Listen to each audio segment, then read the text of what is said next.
Hola, hola, ¿qué tal? ¿Cómo te va? Bienvenido a un nuevo repaso de nuestra lección de escuela sabática de jóvenes. El espacio joven, y acá estamos en un nuevo lugar, un Un nuevo ambiente, nuevo lugar, con nuevo gorrita, ambiente, con sol acá, tremendo, está re al lindo. aire libre. Hace calor casi, ¿no? Sí, No sé qué haces de campera, sí, pero hace un poquito de es calor que acá.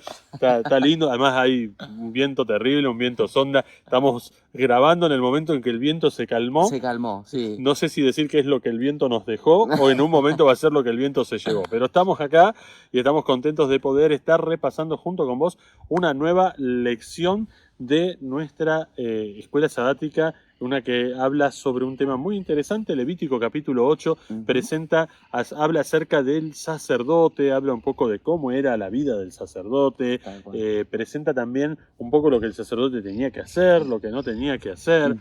Y también habla de la valoración que Dios tenía hacia el sacerdote, es decir, el valor que Dios le daba al sacerdote, una persona que era elegida. Bueno, en ese momento era una línea de una familia que eran sacerdotes y que por descendencia, podríamos Sí, decir, descendencia, casi sí, en herencia. principio descendencia. Sí, descendencia, herencia, los hijos de los hijos de los hijos siempre iban ocupando ese lugar o esa función sacerdotal. Ahora, también la lección nos presenta algo que lo vamos a explicar en un ratito, que tiene que ver con varios de nosotros o con todos nosotros y que está un poco relacionado con este tema. Pero la lección presenta algunas cosas que el sacerdote tenía que hacer, como para que vayas metiéndote en esta vida, en saber un poco lo que el sacerdote tenía que hacer. Lo primero que el sacerdote tenía que hacer era, ¿te acordás? Dirigir. Dirigir. Tenía que dirigir el servicio. El servicio, el culto. Era el encargado de dirigir el culto. Eso era lo número uno. Número dos era el encargado de predicar, obviamente. Exactamente. O sea, de predicar la palabra de Dios en ese servicio, de enseñarla. Número tres, él tenía que interceder por el pueblo. Tal vez te acordás, hace unos sábados atrás, varios sábados atrás, estudiamos acerca de los sacrificios y cómo venías con tu corderito bajo el brazo, ese corderito que no había hecho nada, y por tu culpa, por tus pecados, tenía que morir, y el sacerdote intercedía por vos. Tal cual, tal cual. O sea, oración intercesora. Pero además el sacerdote era el encargado de contestar las preguntas. Siempre hay, claro, sí, siempre que hay un Juanito el preguntón, bueno, en todos lados había un preguntón que tenía dudas. Claro, no le iban a preguntar qué tamaño tenía la ballena que vieron cuando cruzaron el Mar Rojo. Bueno, no sé si no creo que hayan visto una ballena ahí, ¿no? Pero preguntas que no tenían que ver con lo espiritual, eran preguntas referidas a lo espiritual y iba contestando. Y algunos de ellos, además de todo esto, tenían un bonus track, ¿no? Un bonus track que bendecidos. Bendecidos, sí. Hay poca gente hoy que lo tiene. No, hay varios que lo tienen. Que un viernes cada 15 días tenemos el Maco Alaba y ahí vemos algunos de eso. ellos. Es decir, algunos de los sacerdotes eran compositores, eran músicos, tenían sus instrumentos, componían las alabanzas, las cantaban. No sería mi caso, por ejemplo, porque eso sería un atentado contra la salud emocional de las personas que me escucharan, ¿no? Pero bueno, sí, por ejemplo, es el caso acá de Emma y de tantos otros que, bueno, comparten allí ese don que el Señor les ha regalado. Entonces, para resumir, el sacerdote dirigía el servicio, enseñaba la palabra de Dios, oraba, intercedía, era el que contestaba las preguntas y también era el encargado muchas veces de la alabanza y la adoración. Tal cual. Pero además de todo esto, el sacerdote, como dijimos, era valorado, era elegido por Dios, tenía una función especial, ¿no? Tal cual. Y dentro de esa función había algunas cosas que le enseñaban algo, y que las vamos a destacar ahora, ¿no? Sí, mencionabas todas estas cosas y no sé cómo te lo imaginás vos ahora el sacerdote, pero llegando al templo era una persona importante el tipo, era el que siempre estaba enfrente, era el que dirigía ahí, el que te recibía. No sé si escuchaba, quizá alguno en el dolor le comentaba algún error que otro. No sé cómo habrá sido la vida de uno en particular, pero yo me lo imagino, estando al frente todo el tiempo, era el que componía. Imagínate cuando cantaban y el sacerdote que estaba ahí, che, ese es mi canto, ese que compuse la otra vuelta, ¿te acordás? Tremendo, ¿viste? Claro. Es como que no le iba a pedir derechos de autor. No, no. Era su trabajo, ¿viste? Pero como que había ciertas cosas que podían hacerlo creer como superior al resto. Entonces, previendo esto, quizá de alguna manera, cuando vemos ahí en Levíticos 8, que hay ciertas cosas que quizá lo hacen bajar un poco, o nos hacen bajar a nosotros también si lo llegamos a aplicar. Por ejemplo, los sacerdotes, antes de entrar, tenían que ser bañados, tenían que ser lavados. Mira. Pero no lo podían hacer ellos. Necesitaban la ayuda de alguien. Al mismo momento, cuando se iban a vestir, tampoco lo podían hacer ellos. Tenían que ser vestidos por alguien más, que tenían gente encargada en aquel momento, ¿cierto? Los sacerdotes también tenían que ser ungidos con aceite, y no lo podían hacer ellos. No es que agarraban el aceitito y se lo tiraban en la cabeza y listo, ya está, avanzo, o me lavo, me baño, ¿cierto? Y también había otra parte de un ritual que involucraba un poco de sangre en alguna parte del cuerpo, tanto en el pie como en la cabeza, y tampoco lo podían hacer ellos. Entonces esto me llama la atención un poco, diciendo que, bueno, fui llamado, estoy escogido para servir, pero hay cosas que no son mías, tienen que venir de alguien, tienen que ayudarme a entender que no soy yo el centro, sino que el centro es otro. Y entiendo claramente que el centro en mi vida y en tu vida tiene que ser Dios. Claro. Porque si ahora me pregunto, ¿quién es el que me lava a mí de los pecados?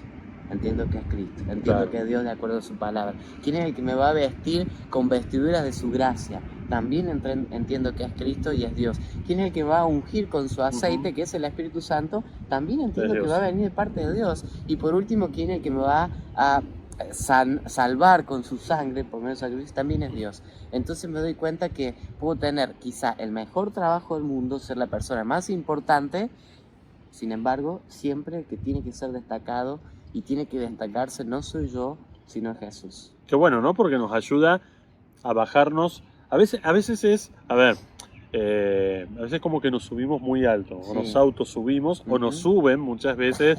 No, viste, cuando todos te aplauden, qué lindo, que esto, es como que te van inflando y vos te vas subiendo, pero por los comentarios de otras personas. No es que está mal que te digan que hiciste algo bien. Totalmente. ¿No? Pero cuando nosotros nos subimos y nos consideramos superiores, estamos ahí arriba, no está bien. O sea, tenemos que bajarnos. Entonces, esto ayudaba a que el sacerdote, que tenía todas estas características que se mencionaron, bajara a la altura de las personas que estaban a su alrededor y que aprendiera a depender de Dios. O sea, la dependencia es una palabra clave en esta parte, y es una palabra clave para cada uno de nosotros. O sea, cuando te eligen en la iglesia para un ministerio, siempre digo ministerio, no me gusta decir cargo, hay muchos que dicen cargo, pero ¿viste? A mí cargo me suena muy político en este tiempo de las elecciones y todo, ¿viste? Que te dicen, votame que te doy un cargo. En la iglesia eso no pasa, espero que no pase. Pero fuiste elegido para un ministerio, no sabes qué hacer, o fuiste elegido y te dicen que fuiste elegido porque sos el mejor.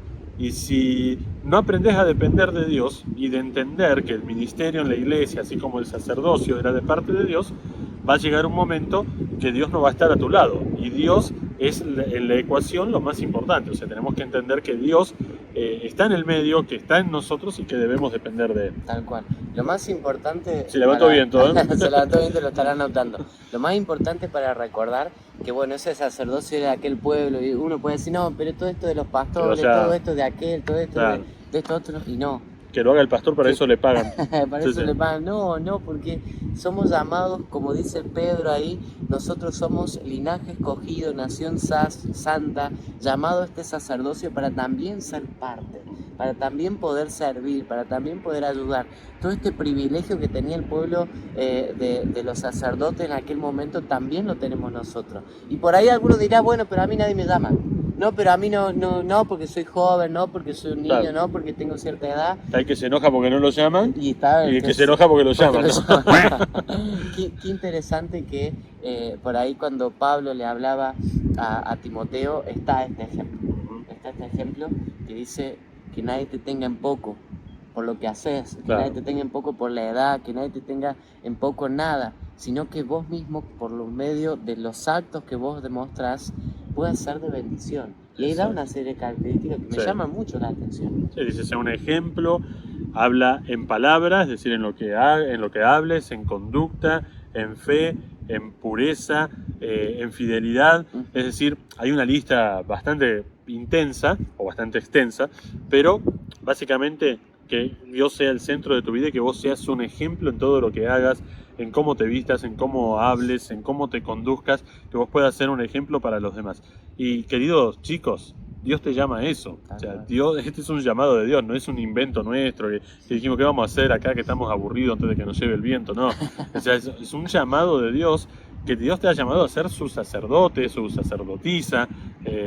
Suena medio extraño la palabra, ¿no? Pero a ver, su representante, si lo querés de otra manera, Sí, ¿no? sí, sí. Su influencer, para que vos seas influencer en la vida de las demás personas. Pero para eso, para que vos seas tenido en cuenta, dice, sé un ejemplo. Pero sea un ejemplo no solo para que te elijan, sino sea un ejemplo para que tus amigos, tus compañeros de la facu, aquellas personas que están en tu entorno puedan conocer que con Dios uno es diferente porque Dios nos hace diferentes. Y si dependemos de Él y aprendemos a confiar en Él, vamos como ese joven que era Timoteo, y vamos a poder marcar la vida de muchas personas. Tal cual, por ahí alguno dice, bueno, pero yo no soy ni perfecto, ni tengo ninguna de estas características. Bueno, no es uno el que va a hacer ese cambio, Claro. Ni uno el que lo va, ni uno mismo el que lo va a buscar, ni lo va a conseguir, sí buscar, ¿cierto? Por medio de la capacitación, por medio de participar, por medio de involucrarse, ¿cierto? Pero es Dios, es Jesús el que nos va a transformar, el que nos va a ir cambiando de a poco. Y mientras tanto, como hablamos ayer acá en plena asamblea, uno va aprendiendo y va transformando mientras va caminando. Exacto. Mientras vas en el camino, vos vas aprendiendo y Dios te va a ir utilizando en este sacerdocio. Así que a ponernos ahí de influencer para el nombre del Señor, sabiendo lo que somos y cómo somos, el Señor nos usa igual. Exactamente, queremos dejar esto en tu corazón para que vos lo puedas tomar y para que en este sábado puedas repasar esta lección. Seguramente va a haber muchas otras aristas, muchos otros temas que podrás ver, que podrás estudiar, repasar, conversar, discutir ahí en tu clase, pero la idea es que vos puedas ser parte de esto y puedas ser parte del sacerdocio de Dios. Nos vemos la semana que viene. Nos vemos la semana que viene. Nuevamente en un nuevo repaso de la lección de Escuela Sabática de Jóvenes. Así es, nuestro espacio joven. Nuestro espacio joven. Chau, chau.